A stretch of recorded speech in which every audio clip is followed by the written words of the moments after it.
Would you do it if someone asked you to walk through the fire? Fire walk is one of the many activities in Tony Robbins seminars. The name of this 4-day seminar is Mind Revolution. The purpose of this activity is to convert your fear into power. People attending the workshop walk barefoot on 10-foot-long, burning coals. Tony believes that fear exists only in our mind, so in his seminars, Tony teaches how to overcome fear, take action, and instill the belief in the mind that nothing is impossible to do. His basic mantra is this: nothing is impossible. If you can walk on burning coals, you can surely face and defeat any problem that comes your way in life. Tony himself used to be an unhappy and unproductive person. He lived alone. He had neither a good job nor good relationships and was even 30 pounds overweight. But in just 3 years, Tony changed himself completely. He had become a successful and happy young man from a poor situation.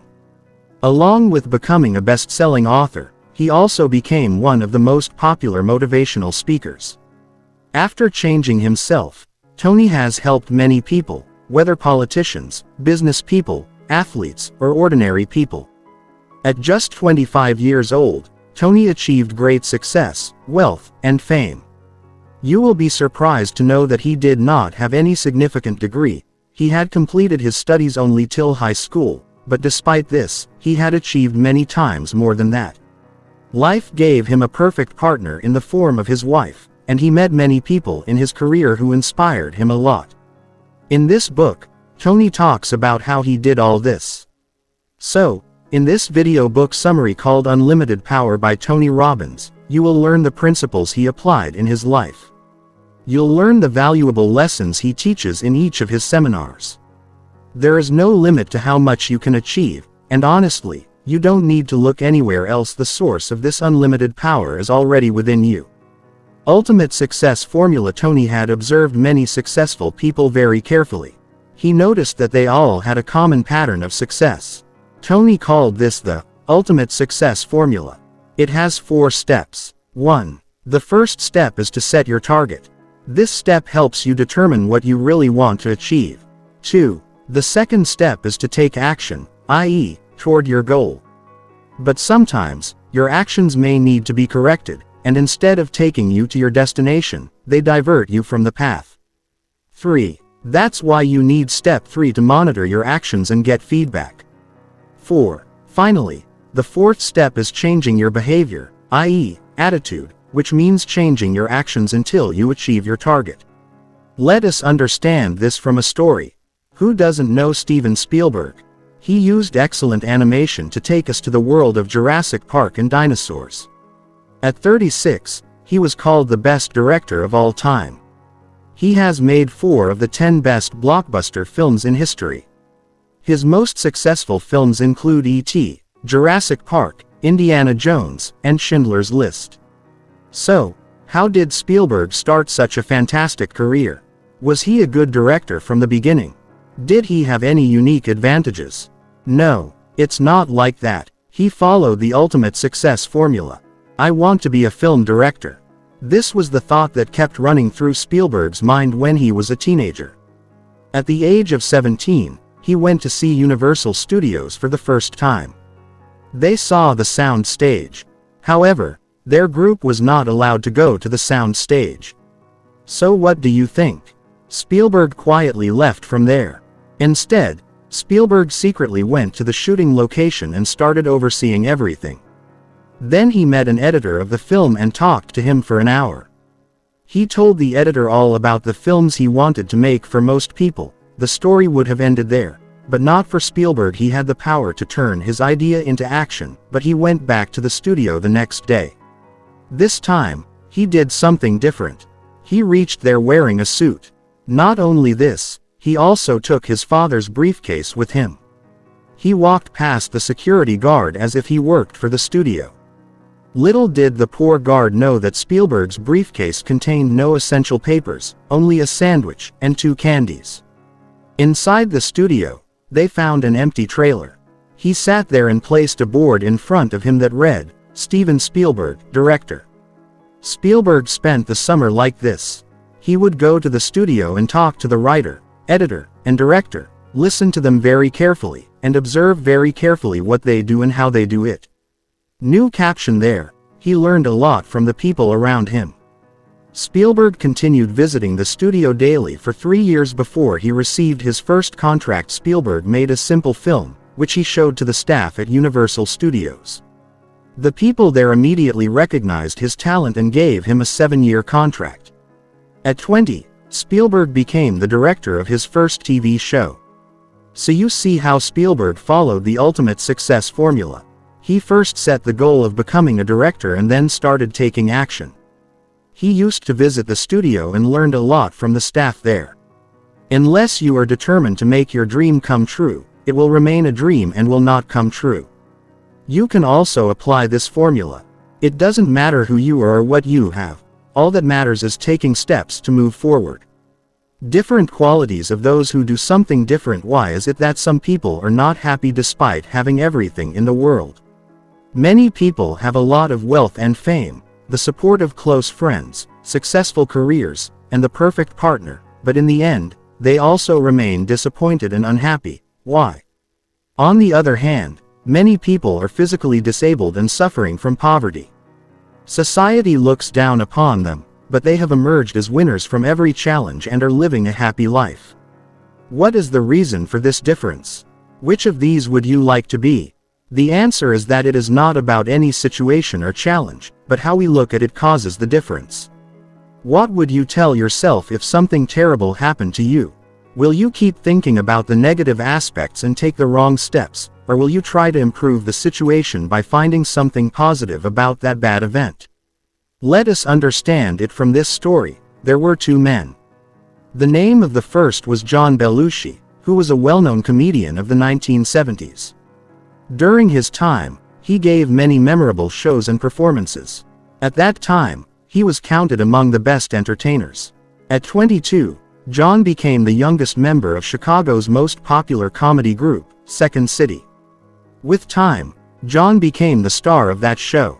His journey started with theater, which took him to the world of TV and films. His popularity was gradually increasing. People began getting impressed by his excellent performance. Belushi became friends with many people. He bought some property in New York and married a lovely girl. Belushi was truly living his dream. There was no shortage of anything in his life, and people were really into him. But despite everything, he was not happy inside. He was suffocating inside. Gradually, he became addicted to drugs. From the outside, it seemed that he had everything, but from the inside, he felt utterly alone and lost. He tried to fill this void with drugs, and an overdose of these drugs took his life at the age of 33. Now, let us turn to that other man. Let's look at Michelle's story. One night, Mitchell rode a motorcycle on the highway at 65 km/h. It was very dark there. Suddenly, something distracted him, and Michelle looked at the roadside. He didn't even get time to react when he looked ahead again. A big truck suddenly stopped before him, but Mitchell was still at 65 km/h. He tried to stop the motorcycle by pressing the brakes. It seemed like time had stopped for him. Everything was happening slowly. Mitchell wanted to stop the bike somehow, but by the time this happened, he had come under the truck. The gas cap of his motorcycle had come out, so all the oil started gushing out, and he was engulfed in flames. Michel became unconscious due to this terrible accident. When he regained consciousness, he was in the hospital. There was so much pain in his entire body that he could not even move. He was severely burnt, and even the shape of his face was severely affected. But Michel neither despaired nor lost courage. After recovering, he got back to his business. But unfortunately, he became a victim of another accident. One day, the plane they were traveling in crashed. This time, Michel was paralyzed from the waist down, which meant that he would have to remain in a wheelchair for the rest of her life.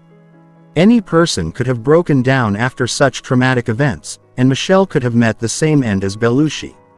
He could have spent the whole day sitting in a wheelchair, drinking beer, watching TV, and isolating himself from the world, but he did nothing like that. Instead of being sad, Michel showed the passion to live life again. He continued his business and became a millionaire. He met many influential people. He lived a happy married life in Colorado with his wife and children. To do this, Tony teaches neuro-linguistic programming or NLP.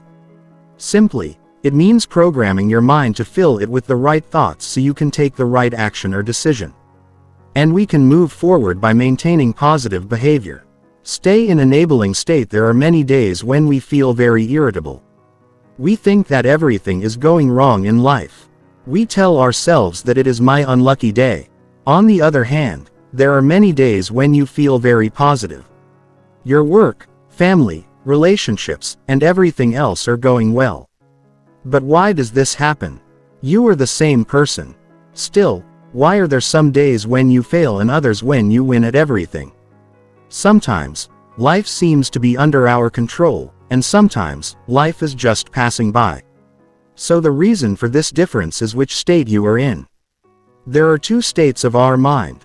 One is the enabling state, which gives us power and makes us capable. This happens when your mind is full of happiness, love, confidence, strength, and faith. The second one is the paralyzing state. This occurs when your mind is filled with fear, sadness, doubt, and anxiety. The power to get out of this paralyzing state and remain in the enabling state is already present in all of us. You have the power to control your brain. You can create this enabling state as you wish, and it will not take as much time as a pinch. Let us learn about this fantastic quality from this story. Carl Wallenda was an expert acrobat. For years, Carl performed such stunts in the air that anyone would be surprised to see them. He won the hearts of the audience by performing many dangerous stunts. It never even occurred to him what would happen if he fell. He was full of both confidence and art. But then, one day, something happened. He saw himself falling. This image was only in his mind, but Carl could not get it out. He was reminded again and again how fast he was falling. This scene started following him like a shadow, and this would happen, especially when he tried to do stunts in the air. Months passed like this, and one day, Carl fell. This was the first and last time he lost. Why do you think this happened? How did just an imagination turn into reality? The answer is that when a thought comes to you, it sends signals to your mind. That thought changed the state of his mind, and his behavior changed. Carl had given a new direction to his brain. Now, his brain started constantly flashing this image, and one day, it became real. Now, let's look at a different situation. Dick Toomey was a college football coach in Hawaii. He knew very well how to get the best performance from his team. A championship game was going to be held in Wyoming, for which his team was also working very hard. This was a tough challenge for Tommy's team. At last, the day of the match came. Tommy's team could have been better routed on the field. It was half-time, and the score was 22-0, which favored the opposing team. It seemed like it was the unluckiest day for Tommy and his team. All the players were feeling disappointed and defeated. During break time, everyone was sitting in the locker room, their heads bowed down, losing hope. There was only one thing going on in everyone's mind. They could not beat the team in front in the remaining time. Everyone thought they would lose very severely except their coach, Tommy. Tommy had been collecting inspiring articles for years, including stories of teams that were well behind by a big score on match day, just like Tommy's team was behind today. These stories were about teams that suddenly came back and turned the game around. Now, Tommy shows his collection and puts it before his players. He asked everyone to look at those victory pictures and headlines to remember that image in their mind. Then he told them, if these teams can do it, we can also do it. It is still not impossible for us to win because there is time left before anything happens. After listening to the words of their coach, the players got new enthusiasm and they went on the field with energy as if they were playing their last match. And to be honest, this spirit was all that was needed. From the score of 0 in the first half, they reached 27 in the second half. His team won the match with an extraordinary score of 27. Just like that, you can change any situation completely. Don't let your mind go into a paralyzing state. You can focus on your thoughts and can change it to an enabling state anytime. It is not difficult, you need to try. Trust yourself. Whenever we hear words like belief or faith, we associate them with religion. But belief is not just about religious books. Whatever thing or principle gives us direction or guidance in life can be called belief. This is your way of looking at the world. Our beliefs give orders to our nervous system. When you believe something, it becomes your truth, and it gives you the power to take action. Pablo Casals was a great musician. He was adept at playing the piano and many other musical instruments. At the age of 90, he suffered from arthritis and emphysema. His hands were swollen, and his fingers had started bending. Not only this, he also started having trouble breathing. After reaching this age, even getting up in the morning became difficult for him. It took him a long time to get up. He strolled, and his back was bent. He started needing help even for simple tasks like changing clothes. Every morning before breakfast, Pablo would go to his piano. Although even sitting on the chair in front of the piano had become a difficult task for him, he changed completely when his fingers touched the piano. Then, he would not have become a sick older man but a fine artist and would play the piano like a vigorous young man. When his bent fingers fell on the piano keys, anyone could get mesmerized by listening to his tune. His hands were attracted to the piano like plants or to sunlight. When he played the piano, his back was less bent, and he did not have much difficulty breathing. His deep faith in music helped him overcome his illness. He played the piano so much that his stiff fingers became manageable again. He would become a completely different person when he would wake up after completing a musical piece. He would stand straighter, increase his walking speed, walk to the dining table, and happily have breakfast. After this, we would go outside to enjoy the fresh air. So, what was the secret of this miracle? The reason for this was a placebo effect. But what is this placebo effect? This is a concept of medical science in which the patient is given a pill that is empty from the inside. That is, it neither contains any medicine nor healing properties. An experiment was conducted to test this concept. Some patients suffering from ulcers were divided into two groups. The first group was given medicine and told they would get immediate relief after taking it. The second group was also given a pill and said that experiments were still going on that medicine and that after some time, it would be completely ready. Both groups took the medicine as per the instructions. Of 10,000 patients in the first group, 70% said the medicine had shown its effect. After eating it, they felt immediate relief. Only 96 patients in the second group felt the same. But why did it happen? Both groups were given the same medicine, which had no healing properties. That pill was empty inside, but the researchers had assured the patients that one medicine was very effective and efficient while the other was still being tested. The result that came out surprised everyone. Many doctors have proved that it is not just about taking medicines. When a patient truly believes that he can recover, his body can read the signals from the mind, and he begins to heal. Has it ever happened to you that your mother asked you to bring salt, and when you go to the kitchen, you look around, and after looking around for a few minutes, you tell her that you did not find salt? Your mother herself goes to the kitchen and immediately gets salt.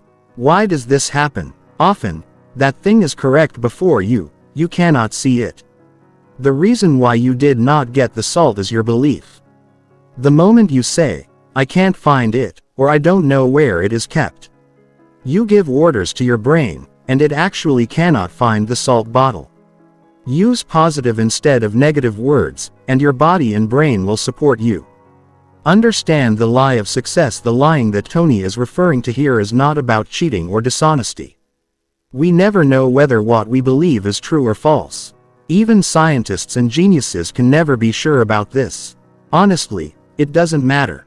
As long as your faith works for you, that's all that matters and nothing else. Does your faith energize you? Does it make you a better person every day? Does it add color and enthusiasm to your life and help in improving the lives of others? If yes, then your beliefs are your lies of success. You don't know 100% whether your beliefs are right or wrong, yet they help take you to where you want to go. Tony lists 7 such beliefs. You can add to this list the beliefs that make you feel good. Let's know about some of those beliefs. Belief 1. So the first belief is everything happens for a reason, i.e., there is some reason behind everything happening. This thinking makes successful people utterly different from ordinary people. Successful people only see positive things in every situation. Successful people try to find the slightest possibility, even when others think there is no way out of a problem. They see failure as a lesson and an opportunity to be successful. Now, take the story of Marilyn Hamilton. She was a successful business owner in California. When she was young, she practiced teaching and became a beauty queen, i.e., Miss State of her state. But one day, she met with a terrible accident. Marilyn had gone mountain climbing and fell from a cliff there. From that very day, she became paralyzed from the waist down. Marilyn could adopt negative thinking and complain about things that were no longer possible for her to do. But instead, she focused on the things she could do. Marilyn was fed up with the wheelchair she was using, so she thought, why not make a better one? Then it occurred to her that there would be many people just like her who would be victims of some disability, so why not make their lives a little easier by making wheelchairs for them? So Marilyn contacted those friends who had gone with her for mountain climbing that day. Together, they designed a new wheelchair for Marilyn. After this, they all formed a company called Motion Designs. Within a few years, her small business became $1 million company. Always remember one thing: that small thinking never lets you become big. If you always see problems and obstacles in every situation, you may need to make a change. Try changing your perspective. It will change your life, so you will be surprised. Belief 2. The second belief is there is no such thing as failure. There are only results, i.e., there is no such thing as failure, there are only results. Successful people look at failure from a different perspective. Even if something wrong happens to them, they see it as the result of their actions. So, they try again with a different approach and see if they reach different results. Successful people keep trying until they get what they want. Let us understand from this story. Once upon a time, a man who, when he turned 21 years old, suffered a lot of loss in his business, thinking that the company was on the verge of closure. At the age of 22, he tried his luck in the field of law, but he failed there. He tried business again but failed again at the age of 24. At the age of 26, he lost the girl he loved very much. At 27, he had a nervous breakdown. Then, he stood for election on behalf of the Congress Party and failed again at age 34. He once again stood for the position of senator at 45 and for the post of vice president at 47 but again lost. Finally, at the age of 52, he got success when he was elected President of America. The person we are talking about is the great Abraham Lincoln. He lost many times in life, but he never gave up. He did not let negative thoughts and emotions dominate him. Lincoln rose above all this and became a personality still remembered as America's best president. Belief 3. The third belief is that long-term success can only be achieved by making a long-term commitment. Study successful people in the field of business, sports, or politics. You will understand that, in reality, they are not the most innovative, intelligent, or vital in their field, but they are the people who have an unwavering commitment to their work. Larry Bird is a professional basketball player. He is considered one of the best players in the history of basketball. You will be surprised to know that in an agility game like basketball, Larry strolls and cannot even jump very high, but still, he becomes a precious player. The reason for this is his tremendous commitment. He practices many times more than everyone else. His determination and enthusiasm make him different from others. Because of this, Larry kept improving his skills. Although this game has many tall and agile players, they must maintain Larry's high performance. Thank you, friends. This was the book summary of Unlimited Power, in which you learned about Tony Robbins, the ultimate success formula, and neuro-linguistic programming (NLP). You learned that our mind has two states, enabling and paralyzing, and you have the power to always keep it in the enabling state. You understood the power of our beliefs, and we learned about some parts of the 7 lies of success. There is potential hidden inside you that you have not used yet. The lessons you learn in this book will help you discover your unlimited power. Tony and his followers have proved it by doing so. So, change your perspective and try to see the countless opportunities right before you. There is no limit to what you can achieve. It's time to make an unbreakable commitment to yourself. Thank you, friends. I hope you found this book summary very amazing and a new energy grew inside you. If you want a similar book summary, then please tell us by commenting. See you soon with more amazing videos. Thank you so much.